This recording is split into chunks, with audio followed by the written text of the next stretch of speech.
Vocês que vão emergir das ondas em que nós perecemos, pensem, quando falarem das nossas fraquezas, nos tempos sombrios de que vocês tiveram a sorte de escapar. Nós existíamos através da luta de classes, mudando mais seguidamente de países que de sapatos, desesperados. Quando só havia injustiça e não havia revolta, nós sabemos. O ódio contra a baixeza também endurece os rostos. A cólera contra a injustiça faz a voz ficar rouca. Infelizmente, nós, que queríamos preparar o caminho para a amizade, não pudemos ser, nós mesmos, bons amigos. Mas vocês, quando chegar o tempo em que o homem seja amigo do homem, pensem em nós com um pouco de compreensão.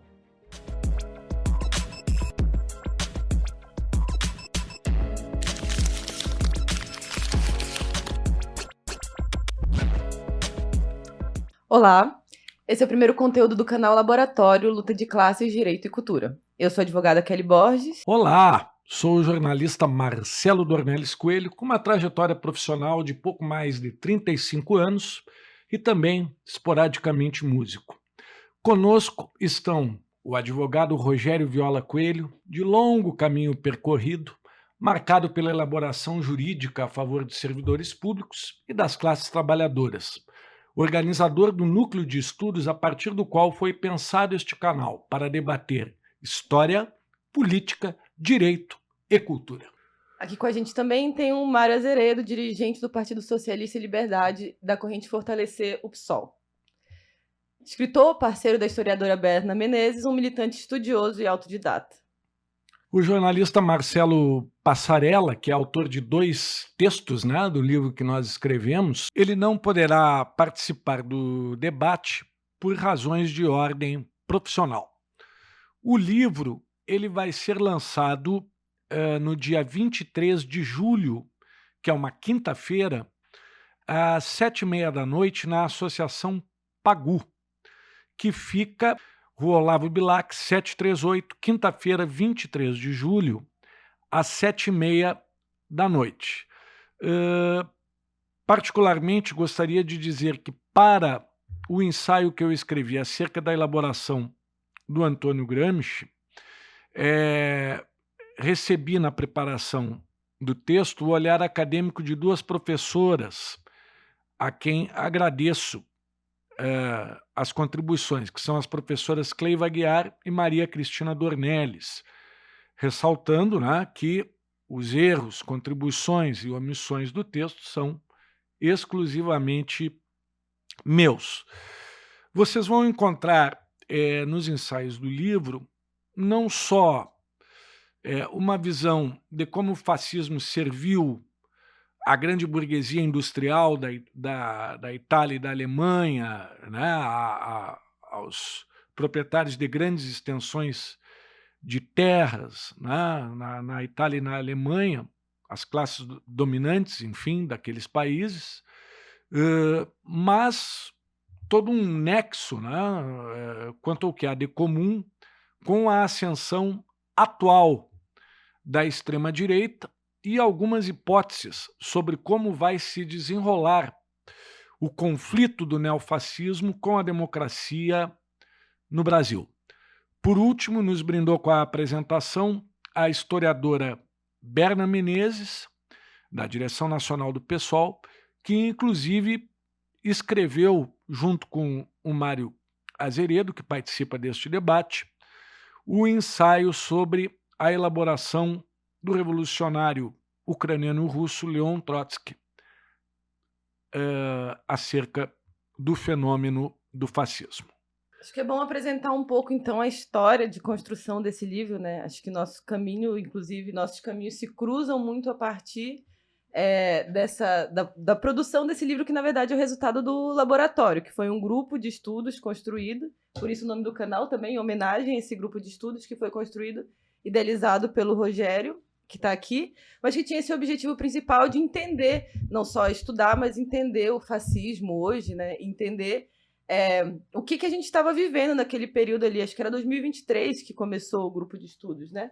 Então, nessa tentativa de entender o que a gente estava vivendo e recorrer inclusive aos autores que pensaram sobre isso, o grupo de estudo se estabeleceu e tinha uma dinâmica mais ou menos de a cada encontro a gente dividiu os autores que eram referências no tema e a gente conversava para pensar e discutir o que significava o fascismo para aquele autor e quais eram as contribuições que aquele autor ou autora tinham sobre o tema, o fascismo. E aí, a partir dessas discussões, a gente formulou os artigos que deram origem a esse livro que a gente está apresentando hoje e que se apresenta como uma síntese desse processo todo, dessa discussão toda que a gente elaborou em conjunto, mas também a partir dessa retomada desses autores, né, que discutiram o tema. Tinham mais pessoas que participaram desse grupo, teve a participação da Neiva também, Lazarotto, que participou do grupo durante um tempo. Mais alguém que eu estou esquecendo? Acho que isso, em um determinado momento, acho que a Débora também, nossa colega aqui do escritório, participou do grupo, mas acho que fomos nós ali que enfrentamos essa tarefa, né? É uma tarefa importante, né? Os autores foram a Clara Zetkin, Antônio Gramsci, Leon Trotsky, Ezver Pachucanes, né? Karl Polanyi, o Theodor Adorno e uma única pensadora contemporânea que foi a Clara Matei. Mas eu gostaria que o formulador da ideia do grupo de estudo contasse um pouco da dinâmica da coisa. Advogado Rogério Coelho. De onde que surgiu essa ideia? Bem, a ideia foi simples. Foi partir do pressuposto de que os movimentos políticos, sociais, políticos, eles sempre têm atrás de si uma doutrina. E, no caso, por isso nós procuramos identificar autores que tenham elaborado doutrinas. E esses foram destacados, aqueles que já mencionados. O que eu escolhi foi o Polanyi, que eu não conhecia antes, eu conheci há poucos anos. Mas é uma ideia, com essa orientação, acho que nós conseguimos fazer uma abordagem multipolar. Com 3 perguntas, né? Tu formulaste 3 perguntas. Que vai contribuir, não diretamente, mas vai contribuir imediatamente para a resistência à escalada fascista, que também é a constatação no plano fático do que caracteriza a época que caracteriza hoje o processo político brasileiro. Então, é isso. Mas as 3 perguntas, né? A quem serve o fascismo? Da onde ele se origina? Nós formulamos 3 perguntas. A quem serve o fascismo? Que doutrina que sustenta essa escalada fascista? E a reincidência no momento presente desse movimento que foi marcante nas primeiras décadas do século XX. Perfeito. Eu acho que tem um ponto interessante dessa metodologia que foi escolhida para pensar e entender o fascismo hoje, que é esse olhar para o passado, né? Que é entender de alguma forma que o passado, pensadores que já viveram esse processo, já formularam sobre isso, podem agregar e contribuir decisivamente para entender o que a gente está vivendo hoje, ainda que com as suas necessárias atualizações, suas impressões na realidade que está posta hoje, que demandam atualizações conjunturais, etc, etc. Mas a gente não precisa reinventar a roda na medida em que vários teóricos formularam e vivenciaram esse momento de ascensão mais hegemônica, digamos assim, do fascismo no por inteiro, né? Acho que dá para falar assim, mais clássico, talvez, naquele período histórico.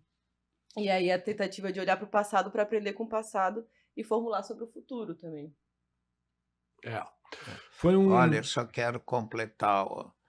Existe na esquerda brasileira, principalmente no espectro petista, uma ideia de abordagem dessa escalada que a nossa visão se contrapõe a ela, porque tem sido repetido cotidianamente por eles que o que existe hoje não é uma escalada fascista, mas que houve uma coligação da direita, das correntes de direita, com o neoliberalismo. Com isso, parece que esse processo todo se resume a uma coligação eventual. E que, então, essa ascensão da direita hoje seria puramente conjuntural. A nossa visão se contrapõe a isso, porque nós dizemos que é o ressurgimento do fascismo.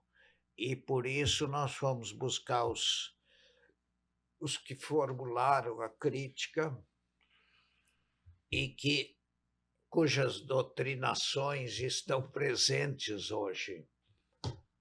Então era isso. Muito bem. Eu vou começar, então, com a elaboração da Clara Zetkin, né, sobre aquele momento de ascensão da extrema-direita no começo do século XX. A Clara ela viveu entre 1857, nasceu na Saxônia, oeste alemão, e 1933, quando morreu na antiga União Soviética. E ela é um nome talvez menos conhecido, né, na grande cultura da esquerda, mas ela é a mulher que, ao lado da Rosa Luxemburg, em 1910, na segunda Conferência Internacional das Mulheres Socialistas, propôs o 8 de março como data para marcar as lutas femininas, lembrando, né, a greve das operárias norte-americanas de Nova York. E a elaboração da Clara Zetkin, que foi uma advogada, pensadora, ativista e parlamentar alemã, é uma prova do quanto também na história dos partidos e movimentos de esquerda as contribuições femininas são negligenciadas. Por quê? Porque ela, que em 1919, né, quando é fundada a Terceira Internacional ou Internacional Comunista, a partir da vitória dos bolcheviques na Revolução Russa de 1917, né, em 1919 ela deixa o Partido Social Democrata Alemão, vai para o Partido Comunista, né, rompendo com a social-democracia em função do apoio aos créditos de guerra, né, a postura imperialista na Primeira Guerra Mundial. E ela vai perceber, antes das demais lideranças, o significado do fascismo, né? Quando, em 1919, surgem os fátios, né? São os feixes de combate, as brigadas paramilitares, né, formadas pelos adeptos da liderança do Benito Mussolini, que também saíra do Partido Socialista, mas reuniu aqueles socialistas que foram favoráveis à guerra, né, com o chauvinismo, né, o nacionalismo exacerbado. Então, ela vai ver, antes de todas as demais lideranças, a essência do fascismo, entendendo que ele não era uma forma de violência das classes dominantes a quem ele servia, igual ao que se deu na Hungria para sufocar a revolta operária de 1919, na esteira da Revolução Russa, quando uma casta de oficiais foi suficiente para liquidar, né, a insurreição dos operários, e não era uma simples forma de violência burguesa, como os social-democratas apregoavam. Era, sim, um movimento ultra-reacionário com base de massas, fundamentalmente militares desempregados, funcionários públicos de baixo e médio escalão, pequenos comerciantes e profissionais liberais que vão se unir para esmagar o crescimento, né, o crescimento da força da classe operária e dos camponeses pobres. E assim vão partir para a violência física mesmo, né, fechando as entidades representativas desses setores, né, fundamentalmente das classes trabalhadoras, e inclusive praticando a violência física, assassinando lideranças operárias e camponesas. Que o movimento operário vivia uma grande ascensão na Itália, né, a partir de uma reação à crise provocada pela Primeira Guerra Mundial. 1919 e 1920 são anos de ocupação das fábricas pelos operários, de um crescimento da consciência da classe operária italiana para si. Então, o fascismo vai constituir essencialmente uma reação das classes dominantes a essa ascensão do movimento operário, né? E então, em 1923, ela vai apresentar um informe à Internacional Comunista, no qual ela vai colocar a necessidade de toda uma mobilização para, por exemplo, verificar as condições dos presos políticos na Itália, verificar as condições em que estavam vivendo as classes trabalhadoras, né?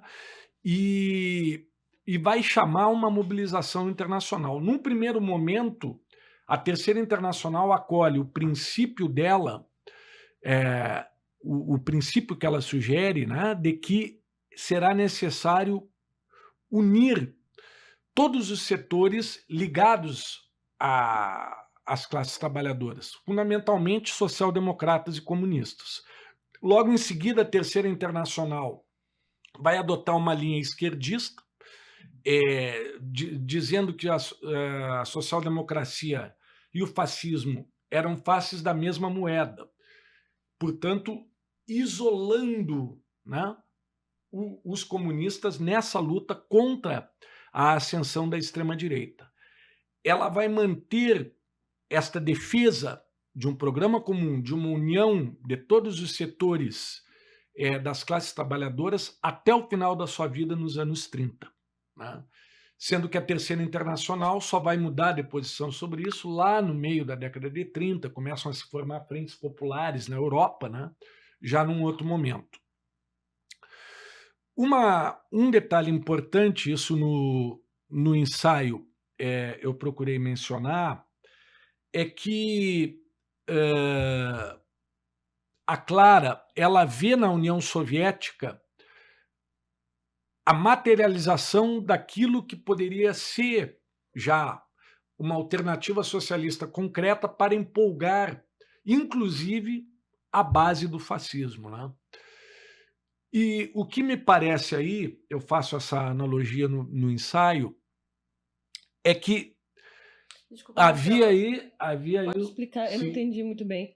A União Soviética se constituiria como uma base. não, uma referência em contraposição ao fascismo. Ah, Já existia a experiência socialista na União Soviética para ser uma contraposição, e esta experiência poderia ser atraente. O grande problema o que é que a União Soviética já estava no período da NEP, portanto fazendo concessões, né, à empresa privada no campo e na cidade, e já estava vivendo sob o domínio de uma burocracia. O Lenin vai morrer em janeiro de 24, né? E ela estava saindo completamente exaurida da guerra civil que sucedeu à Revolução Russa. Quer dizer, ela não tinha como ser um paradigma atraente, né? E o que me parece que se coloca hoje para o nosso campo, daí a analogia com o momento presente, é que nós não temos o que alguns estudiosos da experiência da China chamam de país cartaz. Tá? Martin Landesberg e Paul Burkett, se não me engano, né, são os teóricos que, ao estudar a China, chamam a atenção para isso. Não se pode adotar a China como um país cartaz. E essa é uma grande dificuldade do nosso campo hoje. Com a debacle do socialismo real, me parece, a esquerda perdeu referências concretas para dialogar com amplas massas que hoje acabam entrando na base da extrema-direita. Há como superar isso? Há. Me parece que o nosso campo tem quadros e elaboração teórica suficiente para constituir um programa comum que una todos os setores progressistas hoje no combate à extrema-direita, na luta ideológica e política. A Clara Zetkin chamava atenção para isso, que era preciso travar a luta ideológica e política contra a extrema-direita em todas as esferas. Me parece que dela é esse ensinamento, é esse princípio que a gente deve fixar. Passo então ao Antônio Gramsci, que viveu entre 1891, nascido na Sardenha, e morreu em 1937 em Roma. O Gramsci é tido, né, por muitos do nosso campo como o principal teórico marxista do Ocidente. E talvez seja mesmo. Tá? O Partido Comunista da Itália só vai ser fundado em janeiro de 1921.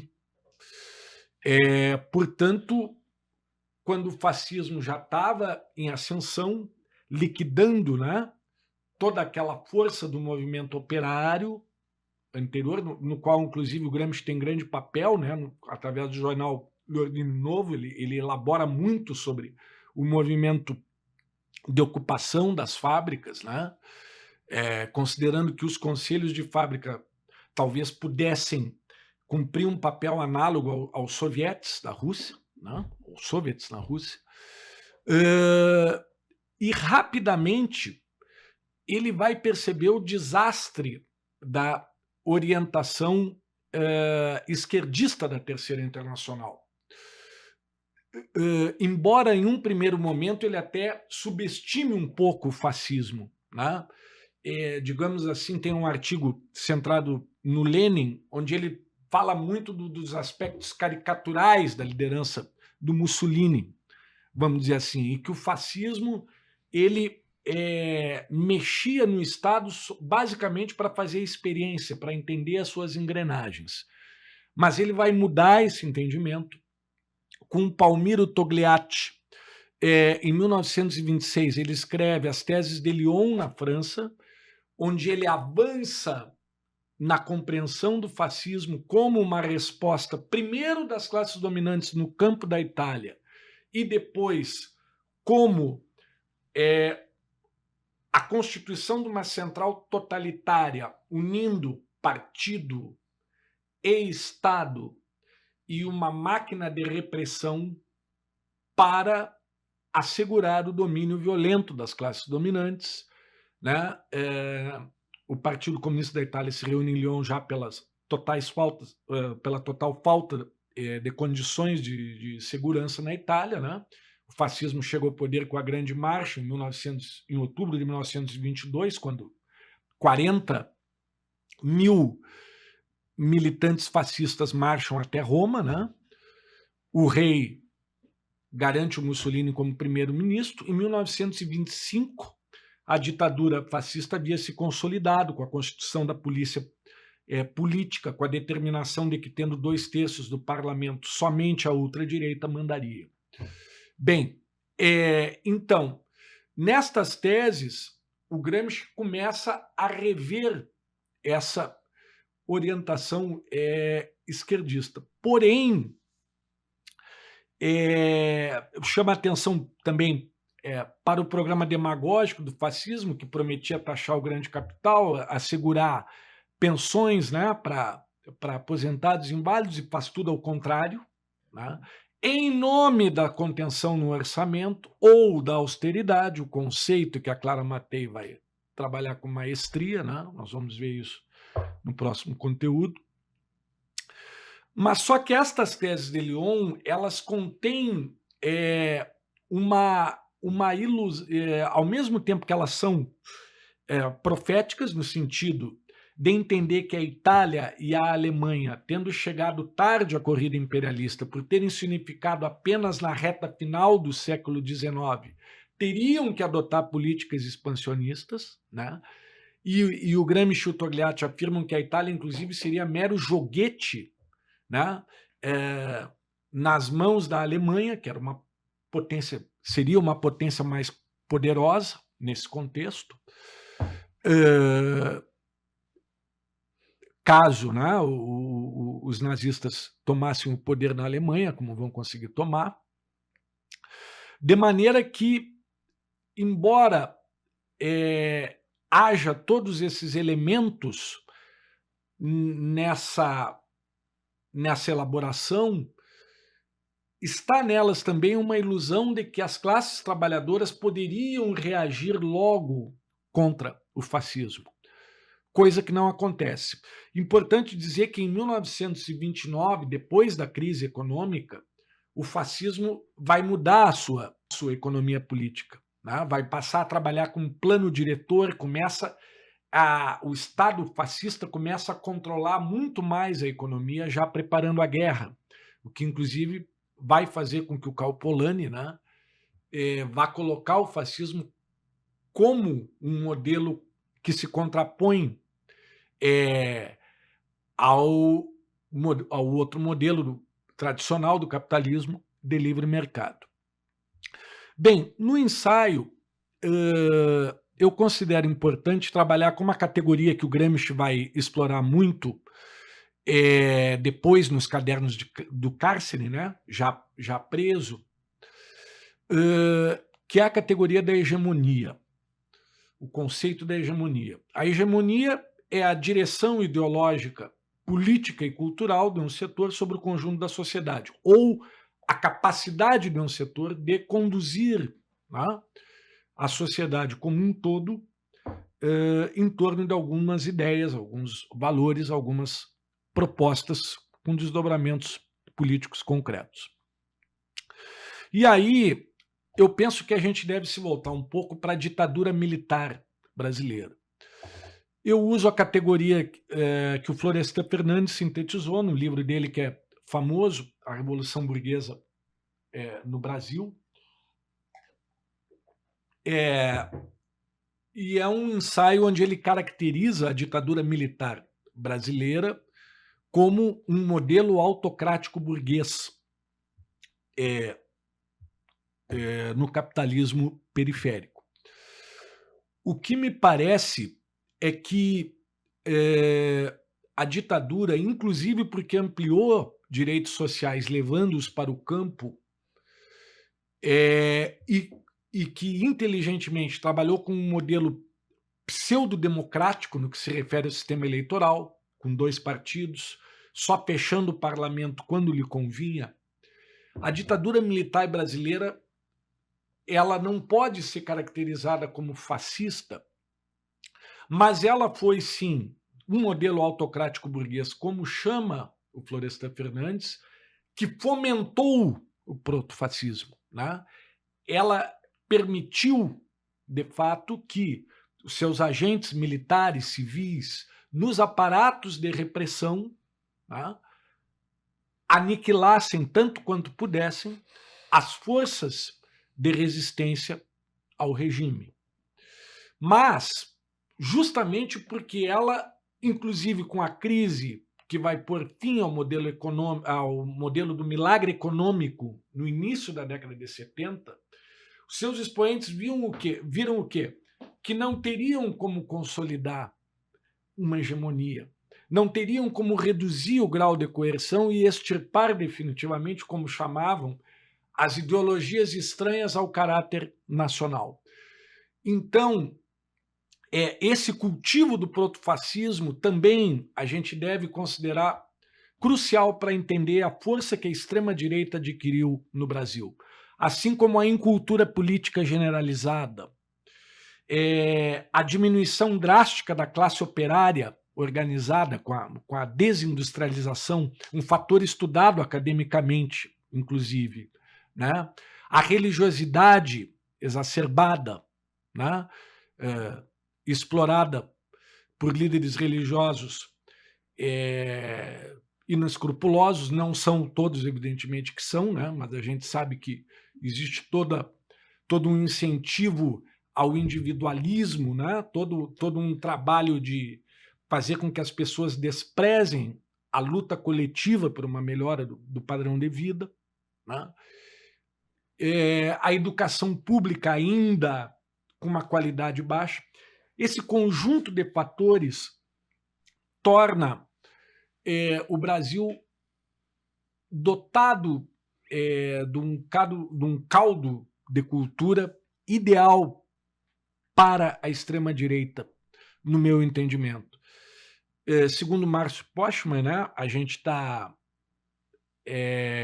vivendo o terceiro grande momento de ascensão da extrema-direita, né, principalmente a partir de 2013, com as manifestações e tal, daquele período que enseja uma polêmica na qual eu não entro no mérito, mas quais são os grandes momentos da ascensão da extrema-direita no Brasil? Anos 30, com o integralismo,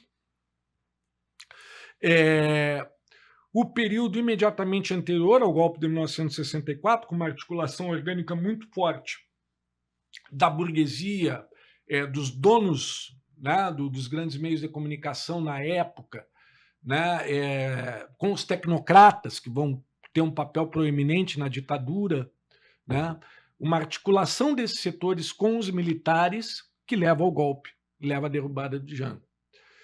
Hoje, me parece que a gente não deve desconsiderar também, isso eu coloco no ensaio, de que se consolidou a partir do governo Collor um modelo que economistas de esquerda, Luiz Filgueiras e Reinaldo Gonçalves, no livro A Economia Política do Governo Lula, chamam de modelo liberal periférico, cujas características são a precarização e flexibilização do mundo do trabalho, né?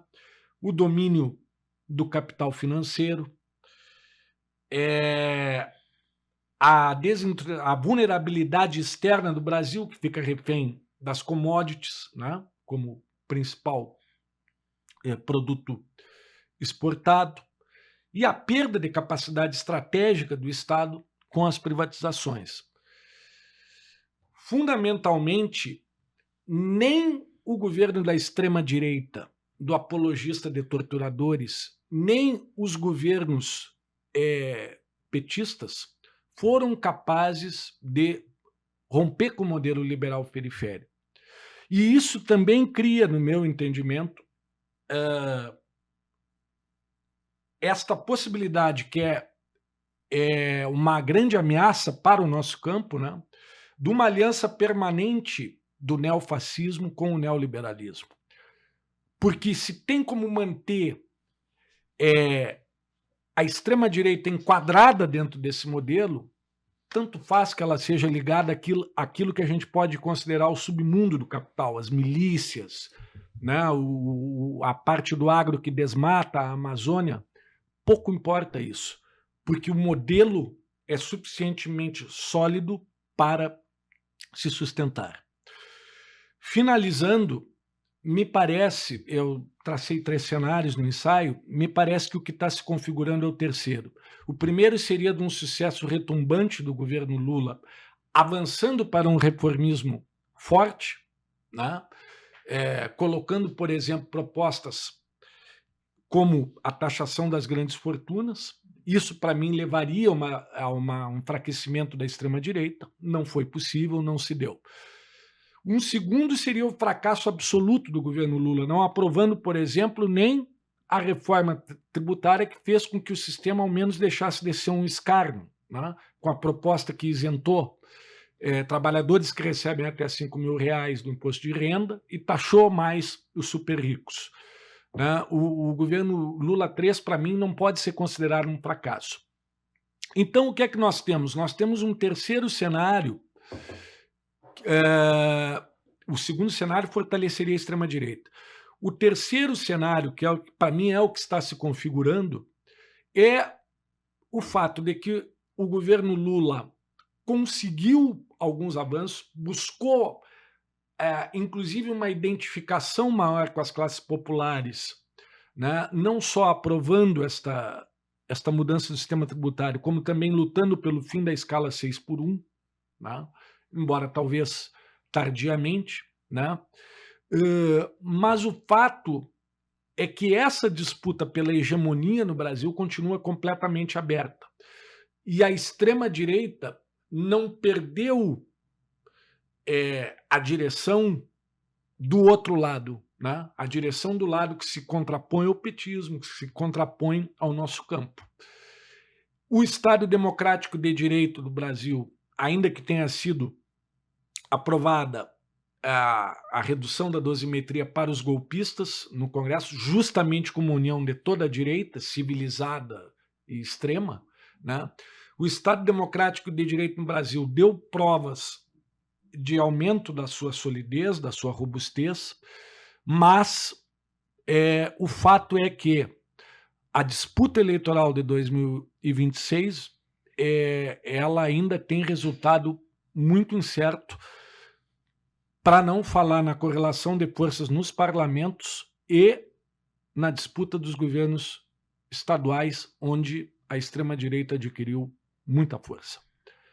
Era isso.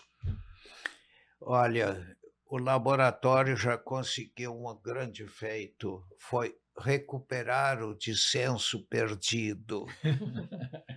É isso. Então, que agora quem vai falar? Agora a Kelly com o jurista soviético Evgeny Pachucanes.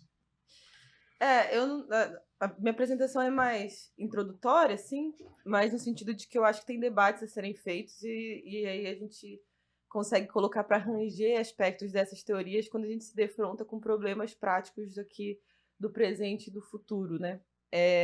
Eu acho que, bom, vou falar um pouco sobre o Pachucanes. O meu artigo chama A Análise do Fascismo de Pachucanes, Notas Introdutórias. E aí são notas introdutórias porque eu não sou uma grande especialista, ele é um autor muito complexo. Ele é uma grande referência para a crítica marxista geral do direito.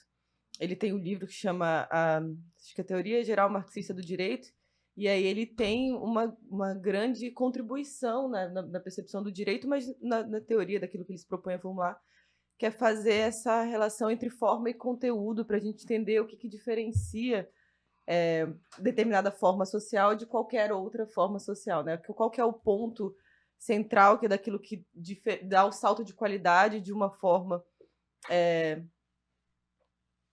específica para outra, assim. E aí no debate, ele faz isso com o debate do direito como um todo, acho que é mais um longo debate, mas ele faz isso com o fascismo também. Em que momento a gente consegue entender que determinado fenômeno social é fascismo ou qualquer outra forma de dominação burguesa que está estabelecida na sociedade capitalista, né? O que diferencia, por exemplo, o fascismo de um fenômeno como o bonapartismo, como a ditadura empresarial militar brasileira, ou inclusive com o que a gente está vivendo hoje, porque eu acho que essa pergunta não está... A resposta dela não é tão simples se o fenômeno que está colocado hoje na sociedade brasileira, por exemplo, e no ascenso da extrema-direita pelo mundo, é possível ou não é possível ser chamado e ser localizado como fascismo, né? Em que pese tenha elementos disso, e aí discordando um pouco da introdução ali do Rogério, inclusive, esses aspectos da ascensão da extrema-direita e do fascismo não me parece que são negligenciados pelo campo petista, por exemplo. Acho que, inclusive, são utilizados muitas vezes para reivindicar uma determinada unidade do combate ao fascismo de uma forma abstrata mesmo, né? Uma unidade que, em geral, vem sendo reivindicada para produzir o rebaixamento de determinados programas de outras organizações, de outros partidos, nesse enfrentamento ao fascismo, assim. Mas ainda, antes de entrar no debate, conversando um pouco sobre essa característica, acho que das contribuições do Pachucanes para esse debate, acho que tem algumas específicas. Assim, primeiro, ele fala das condições objetivas para a ascensão do fascismo, que é o desenvolvimento do estágio imperialista do capitalismo. Não era possível a ascensão do fascismo antes do estabelecimento do imperialismo como estágio de desenvolvimento do capital. E é isso porque é só a partir do imperialismo, da fusão ali do capital financeiro, né, com o capital do capital bancário com o capital industrial, que permite, por exemplo, um Estado centralizado no grau que é um Estado de forma fascista, etc. Assim. Então, essa condição objetiva precisa se apresentar em determinada sociedade para que seja possível o estabelecimento e desenvolvimento do fascismo. E acho que tem essa lógica ainda de diferenciação de forma e conteúdo, é entender que, para além das pautas ou das características específicas do fascismo, daquilo que ele se propõe a reivindicar, essa relação, por exemplo, com o apoio massivo, a exigência de ter um apoio massivo para a configuração do fenômeno fascista na sociedade. Assim. Então, acho que é um pouco aí que entra uma certa polêmica, talvez, com a percepção do que foi o fascismo quando tinha apoio, inclusive com o movimento integralista brasileiro, né, que tinha um apoio popular, um apelo às massas, inclusive de presença nos sindicatos e principais instrumentos de organização dos trabalhadores, do que a gente vê hoje. O maior partido fascista fora da Itália. Isso. No Brasil, né? Partido integralista. E o partido nazista aqui, o maior fora da Europa. E aí eu trago um pouco no livro, trago um pouco no artigo, essa relação, inclusive, entre a desilusão dos trabalhadores com o projeto, com alternativas não revolucionárias ao sistema capitalista, que se propõe a fazer reformas que são reformas insuficientes, reformas que não atendem, de fato, aos anseios dos trabalhadores, e como que isso abre espaço para o desenvolvimento, para o apelo da extrema-direita do fascismo propriamente dito, né? E acho que tem alguns exemplos, como, por exemplo, no cenário atual, a ausência de crítica ao STF, que a gente deixou para a extrema-direita fazer, e deixou de fazer a crítica, que é um dos principais destruidores dos direitos trabalhistas no Brasil. Assim, tem coisas que, inclusive, conseguem passar no Congresso retrógrado, como e o STF barra, ou, enfim, o que pese tenha sido uma fronteira ali ao desenvolvimento, ao golpe, por exemplo, né, o 8 de janeiro, etc., na prática é uma instituição que atua contra o direito dos trabalhadores, e de diversas formas, seja da interpretação que concede a Constituição, ou, enfim, na reforma trabalhista, por exemplo, agora a gente está vendo a questão da pejotização, né, a possibilidade de acabar com a justiça do trabalho a partir do STF, e aí a gente vai se deixando de fazer críticas desse tipo e abrindo caminho para que a extrema-direita, ou, enfim, movimentos com pretensões fascistas, se apresente e apresente essa solução, ainda que seja demagógico, né? Ainda que não esteja disposto a ir até o fim nessa crítica, assim. E acho que o Pachucanes fala um pouco sobre como que é impossível que o fascismo se relacione com essas pautas de forma não estritamente demagógica, porque atende aos interesses de uma classe específica, que é a classe dominante. Limpando o meio de campo um pouco, acho que ele faz isso, de que o fascismo é um fenômeno da pequena burguesia, ou de interesses da pequena burguesia, e de que o fascismo poderia, por exemplo, servir aos interesses dos trabalhadores, porque à época ele estava dialogando com trabalhadores que estavam aderindo a esse movimento, né? Imagina o problemão, assim. Hoje acho que a gente fala isso com um pouco de mais, talvez um movimento que já se completou ou já atingiu graus de realização na realidade, como foi na Europa, mas nesse momento esse movimento estava em processo. E aí é um diálogo de tentar entender como que isso se estabelece, como que isso se apresenta com tanta adesão na consciência dos trabalhadores, assim, daquele período, né? Acho que um pouco do debate que tem para a gente fazer agora é entender quais são essas características que estão postas hoje, quais são as características que não estão postas hoje, para configurar, para entender o fascismo, para entender como que a gente combate ele, porque acho que isso deriva táticas e estratégias políticas importantes, como essa, por exemplo, da unidade, ou não, né? Como que a gente se relaciona para entender como que ele avança na consciência dos trabalhadores, porque daí acho que parte de uma percepção de que o fascismo não consegue se realizar sem um apoio massivo, e aí apoio massivo ativo, organizado, não só eleitoral. Acho que é importante essa diferenciação. E como que ele ganha espaço a partir das pautas que a própria esquerda assimila, assim. E aí eu trago um pouco no artigo registros, acho que de um jornais da época do integralismo, do Partido Integralista, né, no Brasil, com pautas que são pautas que a gente olha e se reconhece enquanto esquerda nessas pautas que eram levantadas, né? Redução da jornada de trabalho, coisas que, em princípio, são de interesses antagônicos com as classes dominantes do país, mas que conseguem se apresentar como assim como o Bolsonaro consegue se apresentar como uma figurante sistêmica, por exemplo, sendo que é o cara mais enredado na história inteira. À época, o movimento integralista também conseguia fazer isso. Eu trago um pouco no livro para a gente repensar como que as nossas pautas, ou a ausência delas, abre espaço para o desenvolvimento do fascismo na consciência dos trabalhadores, né? Ou, enfim, das ideias, desse tipo de ideias, assim. Acho que aí o Mário pode introduzir um pouco. A comparação do fascismo, nazifascismo, com os dias atuais tem uma distância muito grande. Uma das perguntas do laboratório era a que classe o fascismo representava. E eu acho que isso é chave para responder hoje, porque depois eu entro na discussão mais da situação atual do Brasil, da própria Palestina, do Líbano, da Síria, dos Estados Unidos. Todos esses processos atuais, eles têm traços fascistas. Mas o fundamental é que o fascismo representa os interesses não da classe média, não da pequena burguesia, não do campesinato.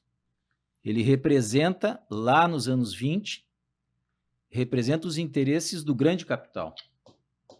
O Lenin dizia que nós havíamos entrado na etapa, na verdade nem é uma etapa, é uma época do imperialismo, que é a fase superior do capitalismo, que é de parasitismo e decadência do sistema. E por isso nós entramos, o começo do século XX teve duas grandes guerras. A Primeira Guerra Mundial, ela foi uma Primeira Guerra Mundial interimperialista, que eu acho que é muito importante isso, mas a crise econômica ela era estrutural, não tinha saída para a Alemanha, não tinha saída para os Estados Unidos, nem para a Inglaterra, nem para a Rússia, a não ser disputar colônias. Esse processo de disputa de colônias e enfrentamentos burgueses, no meio desse processo, de 14 a 18, nós tivemos a coisa mais fantástica que aconteceu no mundo da classe trabalhadora e no mundo da burguesia. Porque não se pode abstrair qualquer discussão sobre austeridade, neoliberalismo, se não for para que serve? A que classe pertence esses interesses que estão em jogo? Na minha opinião, obviamente, né, eu sou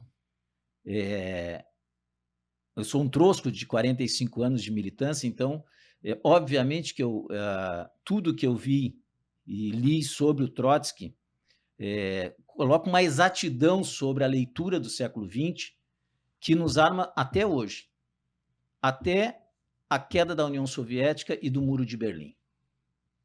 Sem ler Trotsky, fica difícil entender por que houve um desmoronamento da Alemanha, por que houve um desmoronamento do leste europeu, e, inclusive, sobre a questão da guerra da Ucrânia hoje.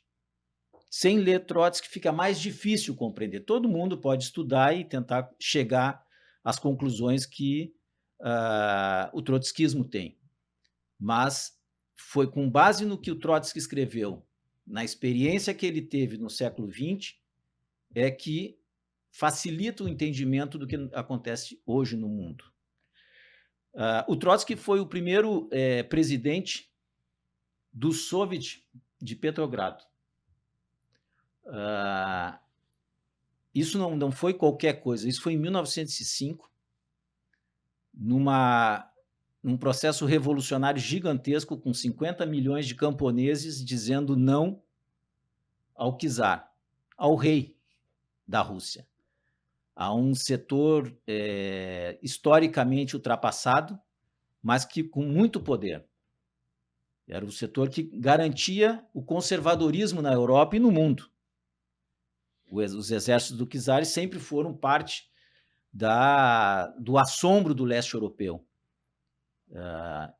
Assim como os europeus, alemães, franceses, ingleses, belgas, sempre foram o fantasma dos povos africanos, o leste europeu sempre sofreu e temia a fúria do Império Russo.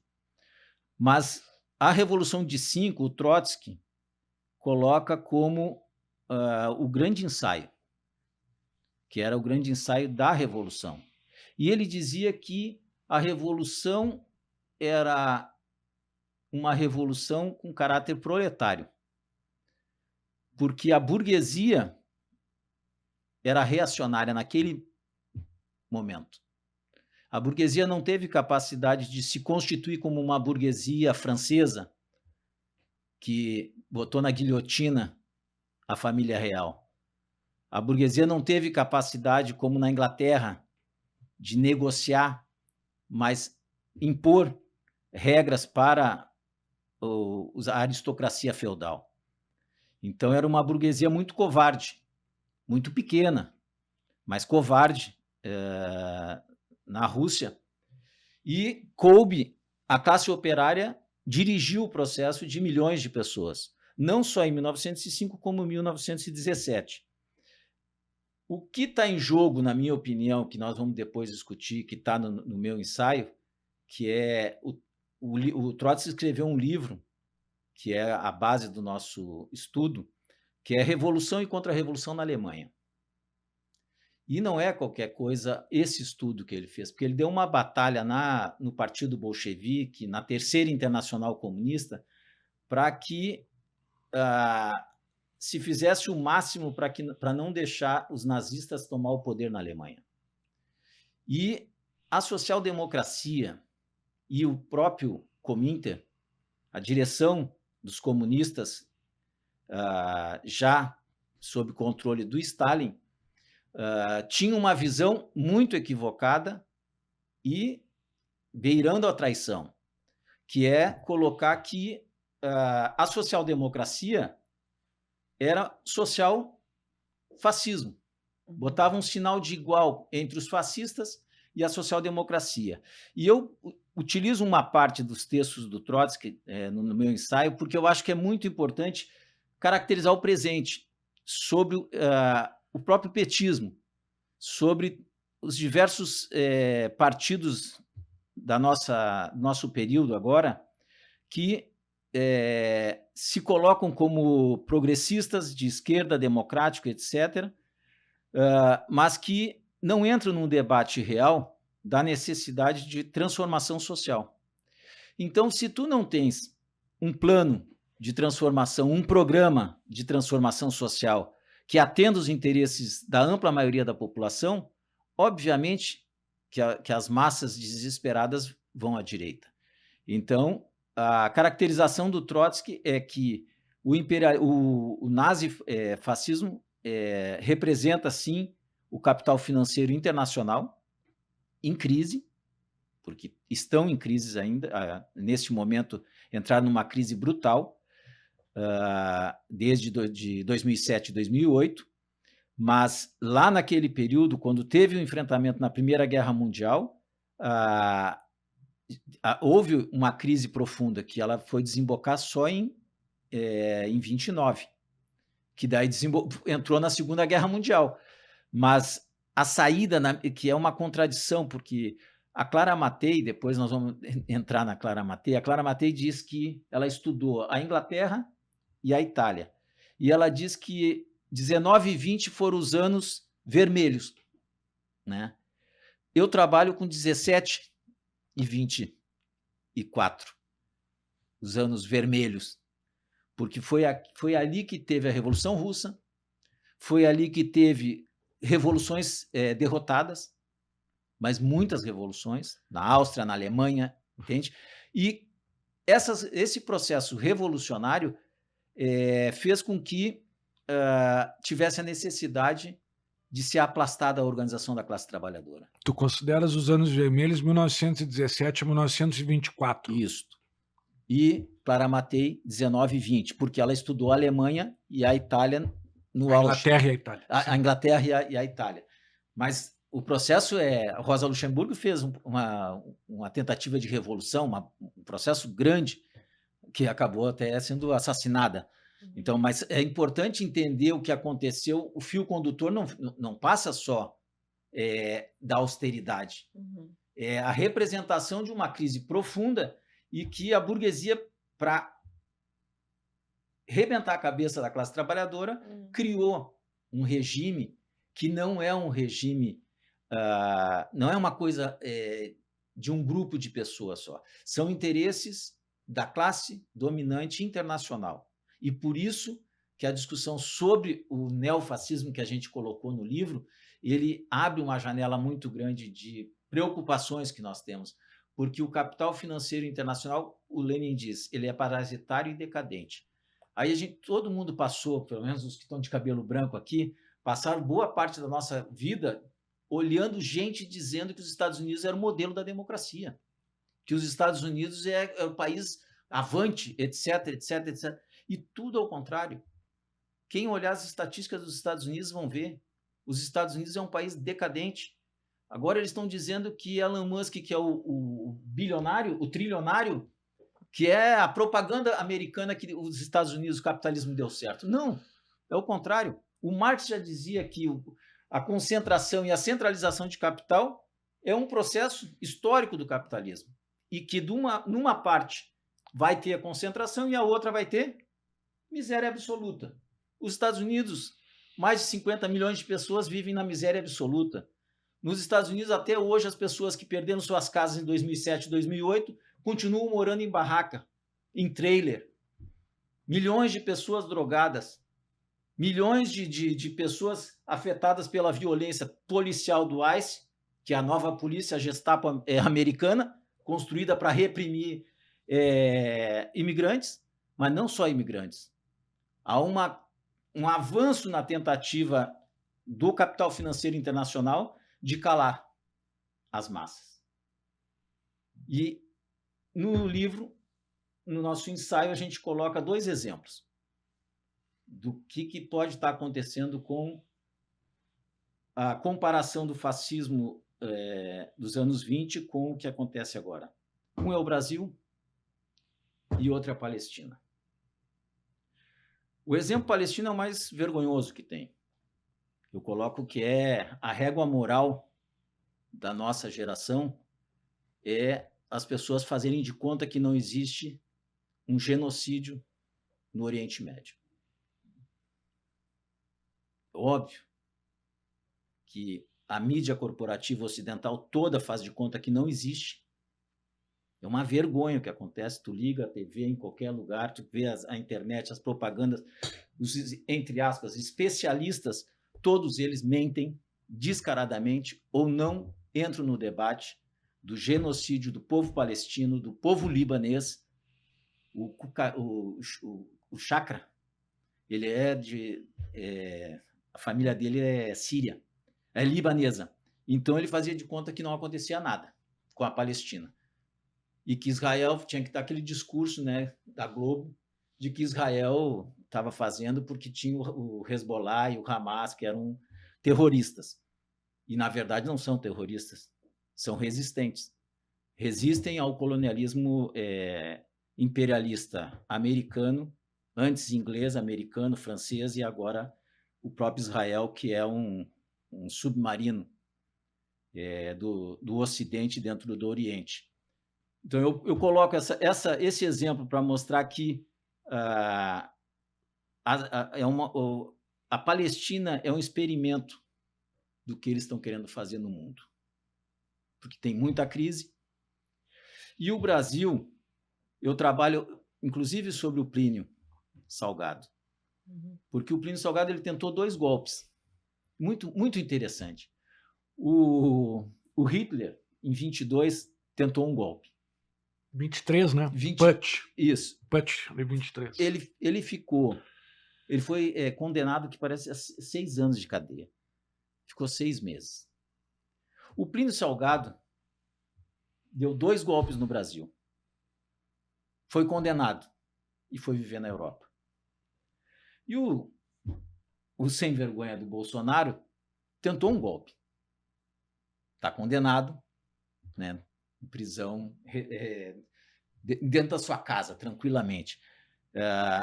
Mas o que importa não é as tentativas. O que importa são os métodos.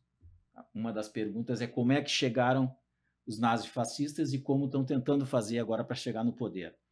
Os nazifascistas, na época, eles tinham que se apoiar em setores da classe trabalhadora, tinham que usar, inclusive, bandeira vermelha, tinham que prometer melhores condições de vida para os camponeses e para os trabalhadores. O Mussolini fez isso na Itália, até chegar no poder.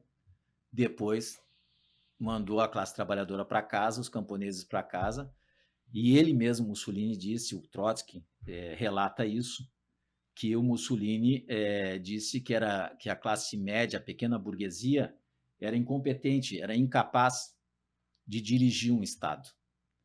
Que essa pequena burguesia, ela serve para um ou serve para outro. Serve para a classe operária, para os trabalhadores fazer a Revolução Socialista, ou serve para dar sustentação ao imperialismo. Como o imperialismo é a fase decadente e parasitária, ela serve para uma minoria cada vez menor. E eu termino meu ensaio utilizando uma passagem do Nicoleles, que é o neurocientista, cirurgião, que ele coloca o perigo que significa agora, na atualidade, as big techs, e em especial a inteligência artificial, que podem fazer com que as pessoas, a gente anda na rua e vê as pessoas coladas no celular, podem ser até atropeladas, mas elas continuam coladas no celular. E que a tendência é a gente deixar de utilizar partes importantes do nosso cérebro, né, pela facilidade, porque o cérebro ele é um processo de construção constante. Se tu não precisa usar partes do teu cérebro para sobreviver, ou se tu tem retorno mais fácil de algumas coisas, tu deixa de utilizar partes do cérebro. E é como se fosse um músculo que, se não for utilizado, atrofia, né? É o músculo, é o nosso músculo pensante. Então, e ele deixa de ser utilizado. E o Nicoleles coloca que toda essa turma aí, Elon Musk e companhia, eles são sociopatas. Eles acham que eles podem dirigir o mundo. O problema é que a Primeira Guerra Mundial e a Segunda Guerra Mundial, o enfrentamento contra o nazifascismo, estava diretamente vinculado à superprodução e à necessidade do capital para se regenerar e, ao continuar a sua acumulação, é necessário destruição de forças produtivas. E a principal força produtiva que existe é a força de trabalho, certo? É quem produz a riqueza no mundo. Setores sociopatas, entende, da oligarquia financeira e tecnológica, acham que parte da humanidade não precisa existir. Então, isso é gravíssimo, porque se não precisa existir, nós podemos ter enfrentamentos com bomba atômica. Os Estados Unidos têm um projeto no Pentágono que é: vamos dominar o que nós podemos agora, acumulando forças para brigar com o nosso verdadeiro inimigo. O nosso verdadeiro inimigo é quem está disputando a hegemonia internacional, que é a China. Vocês imaginem uma guerra de proporções gigantescas com bomba atômica, porque os Estados Unidos foram o único país que jogou 2 bombas atômicas num povo que já estava perdendo a guerra, já estava derrotado, que foi o Japão. Só os Estados Unidos fizeram isso. E só os Estados Unidos controlam hoje boa parte da tecnologia e tem 750 bases no mundo.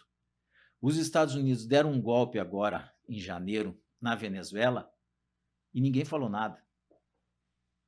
Os Estados Unidos começaram uma guerra contra o Irã e todo o Ocidente fica quieto, chama de ditadores do Irã, etc. E tem uma confusão na cabeça de milhões de pessoas, em especial os setores mais progressistas e da esquerda, que eles acham que democracia é uma palavra bonita, né? Mas tu tem que dar substância para a democracia. Quem disse que o Trump é democrático? Porque ele foi eleito e como maioria pela segunda vez. Se os Estados Unidos, tanto o Partido Democrata quanto o Republicano, são responsáveis por matar milhões de pessoas. Milhões de pessoas. Só no começo desse século tem mais de 30 milhões de pessoas mortas por ação da democracia e dos direitos humanos, como os Estados Unidos pintam para o mundo, de que eles vão incidir sobre um país ou outro para defender os direitos humanos ou para defender a democracia. Casualmente, sempre tem petróleo nesses países, não? Sempre tem petróleo ou diamante, entende? Ou urânio, entende? Porque os Estados Unidos ele tem um projeto. E agora a situação do Brasil ficou mais difícil, porque eles já declararam que eles querem reativar a doutrina Monroe, a América para os americanos do Norte e todas as 3 Américas. Deram um golpe no resultado eleitoral do Peru e já tinham dado no Equador. E tem uma guerra civil praticamente acontecendo na Bolívia. Nós temos um sociopata que é o Milei e o Katz no Chile. E o Brasil, para terminar, né, para mim não desenvolver mais, o Brasil, na minha opinião, é uma vergonha. Porque o Lula abandonou qualquer política de enfrentamento real e de defesa da soberania nacional. O Lula abandonou, nós elegemos o Lula porque ele havia afirmado que iria revogar algumas medidas e reformas que o Temer fez. Não fez nada. Nada. O Lula não fez, abandonou o debate sobre reforma agrária, do Estado, da política. Não tem uma política de verdade de enfrentamento que o Lula queira fazer. E em nível internacional é pior ainda. Porque se a Venezuela tomou o golpe agora e prenderam o Maduro, não vamos esquecer que o Lula, primeiro, não reconheceu as eleições. Segundo, vetou o direito da Venezuela entrar nos BRICS. Porque se a Venezuela tivesse entrado nos BRICS, não teria acontecido o golpe. E o Lula fez de conta que não existia. Disse que não podia entrar nos BRICS e antes tinha dito que não reconhecia as eleições. Quando acontece o golpe, ele diz: a vice pode ser a presidente. Entende? Olha o que nós estamos vivendo, entende? E é do Lula. E o maior problema que nós temos, tu terminou falando sobre as eleições de 26, é óbvio que entre os bolsonaros fascistas e o Lula, que é menos ruim o Lula. É óbvio. É menos ruim. Sim. O Lula. Mas se não tiver debate de verdade sobre programa, sobre projeto, sobre plano econômico, plano de soberania nacional, o neoliberalismo que o Lula aplica com o arcabouço fiscal, com o direito dos banqueiros mandar no Banco Central e nos juros, com o direito do agronegócio não pagar nada, desde a Lei Candir de 1996, do governo Fernando Henrique Cardoso, que eles não pagam nada, eles exportam tudo, nós só estamos pavimentando a estrada do fascismo. E eu termino ali no meu livro, no meu ensaio, com um estudo que eu acho que é dramático, porque a gente fala do genocídio na Palestina, 70 mil pessoas, a maior parte crianças e mulheres e velhos. Sabe quanto morre todos os anos no Brasil? Morte violenta? 40 mil pessoas. Nos últimos 12 anos, 520 mil, 530 mil pessoas morreram. Teve um ano que teve 57 mil mortes. A média é de quase 10% de morte matada pela polícia. Nas periferias, a maior parte das pessoas que são mortas são jovens, negros, periféricos. Quando eu digo jovens, jovenzinho, 12 a 29 anos. Quer dizer, toda uma população negra masculina está sendo chacinada no Brasil, todo ano. E nós temos um passado de escravidão. A tentativa o golpe contra Dilma, parte do golpe contra Dilma, estava diretamente ligado a pequenas reformas e concessões, por exemplo, que a burguesia, a classe média ficou muito indignada, que foi o direito da empregada doméstica e as cotas nas universidades e nos concursos públicos. Porque a burguesia não aceita que a ampla maioria da população entre no Estado. O Estado é um Estado privado, de uma minoria de 4%, 5% da população brasileira. Se vocês pegarem os dados do IBGE, 90% da população brasileira ganha até R$ 3.500. Olha que país nós vivemos. 90% ganha isso. 30, 40 milhões de pessoas ganham até R$500. Quem vive com R$500? Nós somos um país injusto, fascistoide, mas ainda não é fascista. Ele vai ser fascista quando ele destruir todo e qualquer vestígio de democracia dentro do movimento dos trabalhadores, no campo e na cidade. Porque essa é a característica fundamental do fascismo. Primeiro, a favor do imperialismo e do capital financeiro. Nisso, os Bolsonaros são. Já até pediram intervenção contra o Brasil. Mas o que é mais importante e que a própria ditadura do Brasil, e aí nós temos um curto-circuito, a ditadura do Brasil ela não atacou profundamente o movimento organizado dos trabalhadores. E a ditadura do Brasil, ao ver a ascensão do movimento, cedeu, que era aquele discurso de abertura lenta, gradual e restrita. Isso. Eles fizeram essa distensão, foram abrindo espaço.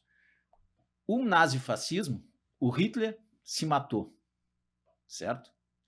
E Mussolini foi enforcado, porque eles não iriam entregar o poder, a não ser depois de fazer a guerra. Fizeram a guerra. Então, tem algumas diferenças entre o nosso passado, do século XX, com o agora. O agora que eu falei do Nicoleles, ele tem um agravante que tem a ver com o aquecimento global, que todo mundo está dizendo, o bicho vai pegar. Entende? Então, nós temos um problema que é a extinção da nossa espécie, ou parte da nossa civilização, e a burguesia, que é o 1% da população mundial, do capital financeiro, das big techs, das grandes corporações, que eles não se importam se vai ter degelo no norte. Tem uns que avaliam que seria importante que houvesse degelo porque ia diminuir a quilometragem para chegar na China, entende? Podendo passar pelo Polo Norte. Eles não estão preocupados com o que pode acontecer com os milhões de pessoas que vão ser realmente os afetados com o aquecimento global, com o degelo, com a morte de milhares e milhares de espécies, inclusive a nossa espécie. Então, eu acho que não se falava na época do nazifascismo clássico sobre o aquecimento global e sobre a possibilidade da extinção da nossa espécie. Hoje nós temos que discutir isso.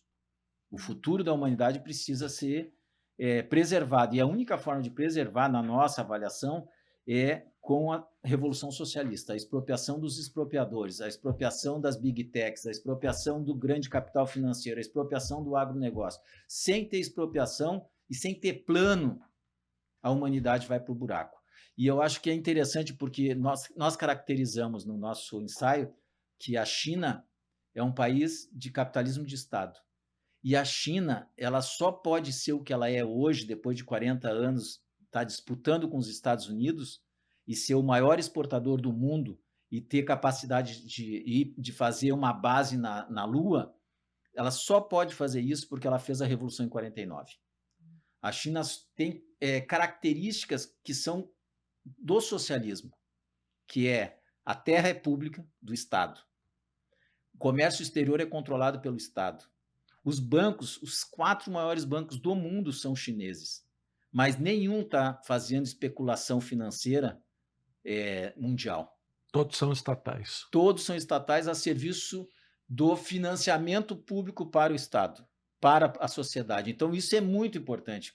Os dados que colocam que 700 milhões de pessoas saíram da miséria e foram para os centros urbanos e viraram um setor pobre, não são ricos, são pobres, mas não são miseráveis, muda qualitativamente. Por que eles conseguiram fazer isso? E por que o Brasil continua remando, apesar do Brasil ser um deserto humano, com 200 milhões de pessoas, no Brasil é um deserto humano, e nós produzimos para o mundo todo as commodities e nós temos 40 milhões de pessoas passando fome. Então, se um governo no Brasil para dar certo, só é possível se for com revolução social. Não existe possibilidade de transformação no Brasil se não for com revolução social. Na Colômbia, na Venezuela, no Equador, no Chile, na Argentina, nos Estados Unidos, não existe possibilidade. Ou tem revolução social, expropria a burguesia, expropria a terra, as indústrias, ou a humanidade vai para o buraco. Encerro aqui. Muito bem. Lembrando que o livro Fascismo Ontem e Hoje, ele contém ainda um ensaio sobre uma investigação realizada pelo Theodor Adorno, teórico da Escola de Frankfurt, né, sobre a personalidade autoritária, que foi uma investigação muito interessante, né, mas de caráter mais psicossocial.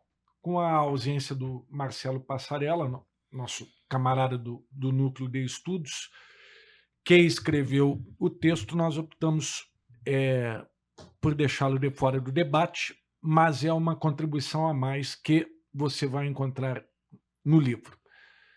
Se está gostando do debate, por favor, dê like no canal, se inscreva, é importante para a gente. Bem, advogado Rogério Viola Coelho, 2026 marca 140 anos do nascimento do sociólogo húngaro Karl Polanyi.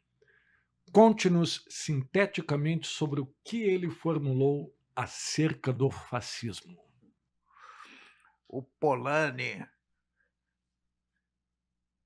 foi em busca da essência do fascismo e concluiu consultando teóricos alemães, porque dizia ele que lá no Mussolini, na Itália, não tinha elaboração. E na Alemanha ele encontrou. E a essência do fascismo, diz ele, é a eliminação, a supressão de todos os direitos fundamentais do lado do povo e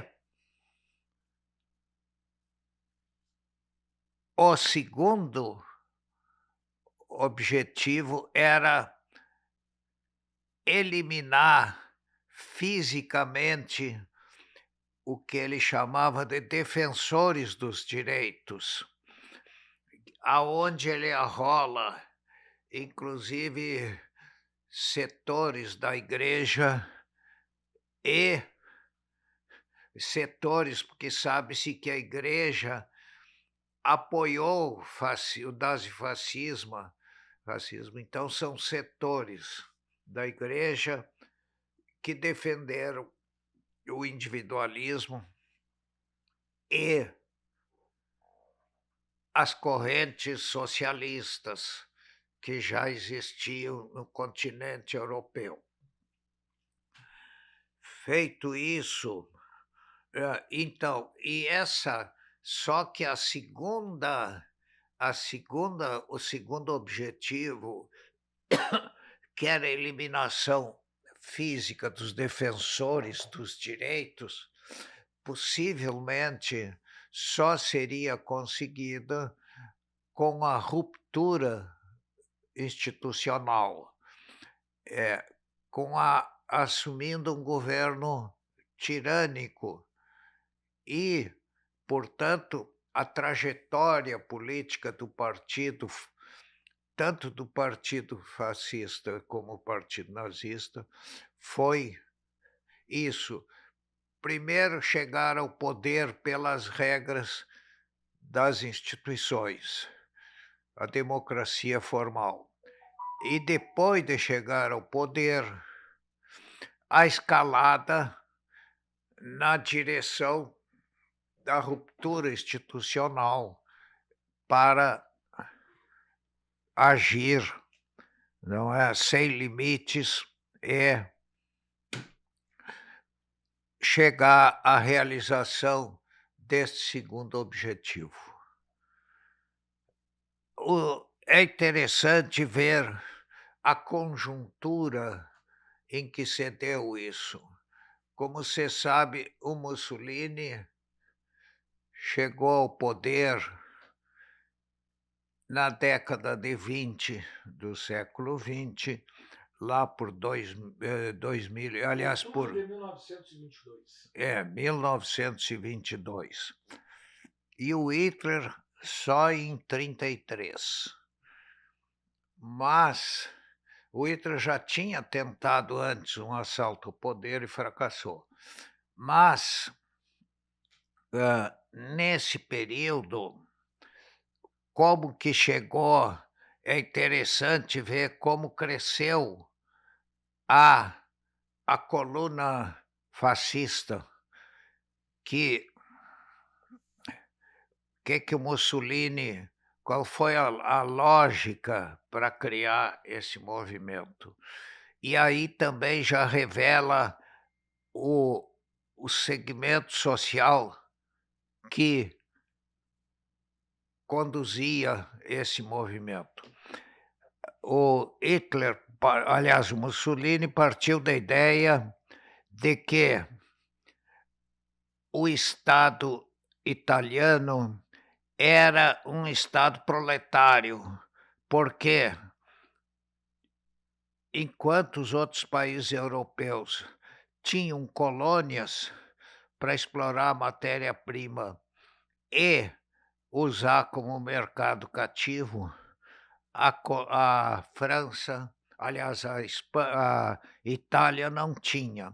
E aí ela era um país, por isso ela era um país proletário. E como faria isso? Uma nação proletária, ele dizia. E aí essa nação, para superar esse Estado, ela precisava conquistar mercados com a sua grande indústria, porque aí essa conquista de mercados da grande indústria resgatava a grandeza da nação. E para isso, se o objetivo econômico era esse, tinha que reduzir ao máximo o custo dos insumos. O primeiro dele é a mão de obra deles. E aí, e outros mais. Ora, para reduzir o custo da mão de obra, tinha duas maneiras, ou pela hegemonia, convencendo os trabalhadores de que deveriam suportar todos os sacrifícios, e outra forma seria pela coerção, que foi o que terminou prevalecendo. Porque, num momento especial, é que durante a Primeira Guerra, os países que participaram, entre eles a Itália, tinham que recrutar soldados e iam para levar para os campos de batalha. E esses soldados tinha que ser, antes de tudo, o povaréu de baixo. Aí, não só isso, precisava legiões de trabalhadores deslocados para guerrear, precisava outra legião de trabalhadores para incrementar a indústria bélica, de tal forma que se criou uma situação inusitada, que a oferta de mão de obra perdeu para a procura de mão de obra. A procura estava maior do que a oferta. E isso dava força política, e essa força foi usada para pressionar o Estado para conquistar direitos. E conquistados os direitos, quando terminou a guerra, tinha que dar jeito de reduzir esses direitos. E a forma de reduzir foi aí que entra o que a Clara Matei relata, que foi a doutrina da austeridade. Imaginem isso na segunda década, na terceira década do século. E aí ela diz que essa política de austeridade, ela diz da origem que foram feitas, chamado pela Liga das Nações, porque não era a ONU, ainda era a Liga das Nações, chamou duas conferências, em 22 e 24, não, em 20 e 22, que era em dois países da Europa, em dois capitais. E aí, nessas conferências, foram chamados os economistas dos vários governos da Europa e liderados pela Inglaterra e a própria Itália, que foram as que mobilizaram para chamar essas conferências. Elaborou uma espécie de código econômico, código da economia, com as políticas que deveriam ser seguidas pelos governos. Era austeridade industrial, austeridade fiscal e austeridade monetária. A central nisso aí era a austeridade fiscal, porque era preciso equilibrar os orçamentos e gerar, inclusive, superávites. Para isso, tinha que desmontar os serviços públicos voltados para a efetivação dos direitos, que eram o resultado, que estavam hipertrofiados a partir da segunda década do século XX. Para ter uma ideia, na primeira década do século XX, nenhum país chegava a 10% do PIB aquilo que era apropriado pelo Estado através de tributos. E a partir da segunda década, com esse avanço dos direitos, passou essa apropriação para 20, 30% e alguns países até mais. Essa elevação da carga tributária foi suportada graças ao quê? À pressão do proletariado que vinha liderando os movimentos populares. Pois bem, a segunda questão era a austeridade industrial, a política de austeridade industrial, que não pegava só a indústria, mas todas as empresas de serviço, inclusive. E como é que era sintetizada essa política? Diz que os trabalhadores têm que aprender a trabalhar, a dar seu sacrifício pela nação e, ao mesmo tempo, aprender seria trabalhar mais e aspirar menos, se conformar com aquilo que pode receber. Isso aí, e depois a terceira é a austeridade monetária. Vejo, tem uma diferença interessantíssima. O neoliberalismo, que surgiu depois na década de 70, já do século XX, com o tal consenso de Washington, o neoliberalismo pedia sacrifícios, redução da renda do Estado. E para quê? Para destravar a economia, para o crescimento e o progresso material. Então, enquanto que a política de austeridade era completamente diferente, descrevia a economia à beira do precipício, e as medidas propostas eram para salvar, apenas para salvar a queda no precipício, que seria o quê? O estouro da inflação.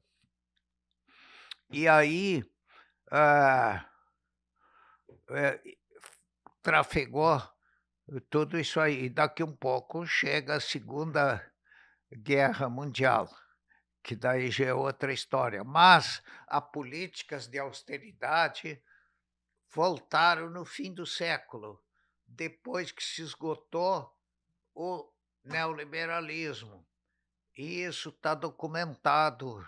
O próprio o John Williamson, que foi o redator do documento do Consenso de Washington, ele admite que fracassou porque os países visados, que eram os periféricos, faltou economistas competentes para aplicar esta doutrina, e por isso terminaram não implementando o neoliberalismo, ou implementando parcialmente. No Brasil, por exemplo, que teve essa fase do neoliberalismo, que foi no governo FHC, a grande conquista que eles tiveram, que a burguesia internacional teve, foi a abertura do território para o ingresso de empresas e a abertura do Estado para entrar a gestão empresarial do Estado. E que nós vimos o avanço vertiginoso disso, que esta penetração através dos contratos de gestão, grandes empresas fizeram no Brasil fundações. E estas fundações para dar assessoria para o Estado. E elas logo se apropriaram do serviço da educação. E isso, além de conquistar uma fonte de lucro, portanto, esse representou, do ponto de vista econômico, um alargamento da fronteira funcional para o mercado. E, segundo, é influir na formação da hegemonia, porque com a informação, com a orientação empresarial, aquilo que havia uma disputa da hegemonia na escola do ensino básico, que o Gramsci descreve muito bem, essa disputa terminou sendo vencida pela burguesia. E o povo que tinha no ensino básico os membros, os jovens vindos do povo, não recebiam mais ensinamentos na escola, ensinamentos de formação, cultura geral, e nem da formação da cidadania. Passaram a receber só instruções para o trabalho. E o trabalho que o mercado queria. E que era o quê? Era trabalhadores habituados a não pensar sobre o seu trabalho, apenas a obedecer, a substituir a sua vontade pela vontade da empresa. Coisa que o próprio Gramsci desvendou quando escreveu Taylorismo e Fordismo, que é um livro clássico, um pequeno livro clássico, grande livro clássico, que mostra o que a criação do Taylor foi isso. Fracional máximo, esse é o primeiro princípio, o fracionamento dos postos de trabalho. E o segundo princípio, que é o mais importante, que tem maior alcance, mas que não é conhecido muito no Brasil, é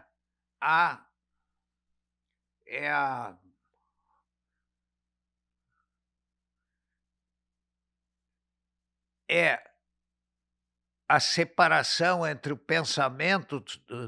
pensamento e a execução do trabalho. Então, o Taylor concebeu a tal gerência científica, e que é os encarregados de pensar sobre o trabalho para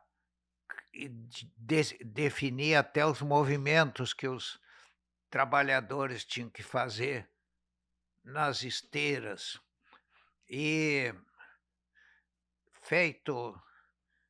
com isso, tinha que formar trabalhadores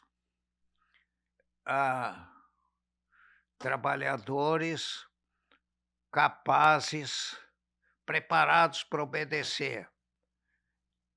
E isso coaduna com o fascismo, perfeitamente. Isso. E isso também veio contribuir. Né? Agora, olha que coisa interessante. Mas tem um livro do Max Braver, que era um intelectual que veio do movimento operário. Ele diz que, com o Taylorismo, a produtividade aumentou 5 vezes. E os salários também aumentaram, mas aumentaram só 2 vezes. E por outro lado, cresceu enormemente o estresse, os acidentes do trabalho e o desgaste. Mas outra coisa que o Gramsci explica nesse tema é a seita religiosa que os empresários chamaram, e o governo americano. Era uma vertente do protestantismo chamado proibicionismo. O que era? Os operários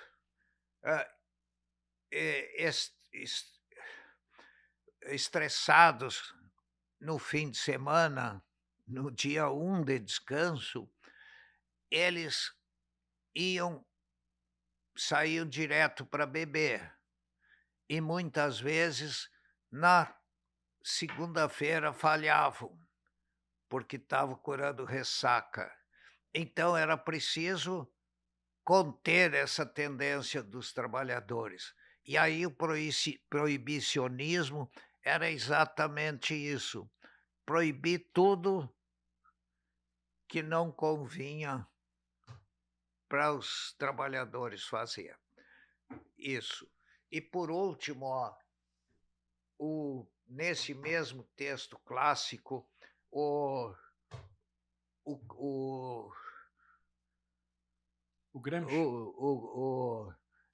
Gramsci faz uma ironia. Ele diz que os Estados Unidos daí saltou na frente dos países europeus, porque na Europa existia uma aristocracia, e a aristocracia não deixou penetrar o taylorismo lá. Então eles seguiram como era. E aí ficaram para trás. Se nós pensarmos no bloco de poder real do Brasil, aí eu volto à elaboração que eu me referi daqueles economistas, autores da economia política do governo Lula, Luiz Filgueiras e Reinaldo Gonçalves. Ele é constituído por quem? Pela parte mais opulenta do agronegócio, pelo grande capital financeiro, né, os donos dos bancos, o grande capital industrial e comercial financiarizado ou não. Me parece que a pergunta crucial, e que a gente vai avançar no debate a partir da elaboração da Clara Matei, é o quanto no próximo período o neofascismo vai servir melhor aos interesses deste bloco de poder do que o espectro de centro-direita, ou mesmo esse conjunto de forças em tese mais progressista, unido em torno da figura do Lula. Me parece que esse é um ponto crucial e que esta elaboração da Clara Matei, para o qual esta elaboração da Clara Matei fornece algumas pistas. Mas vamos avançar no debate, então, a partir da contribuição da Clara. É isto. Kelly, mais alguma contribuição aí, a partir de toda essa discussão? Eu acho que a gente vai deixar o debate para o próximo programa. Aqui ficaram as apresentações, né?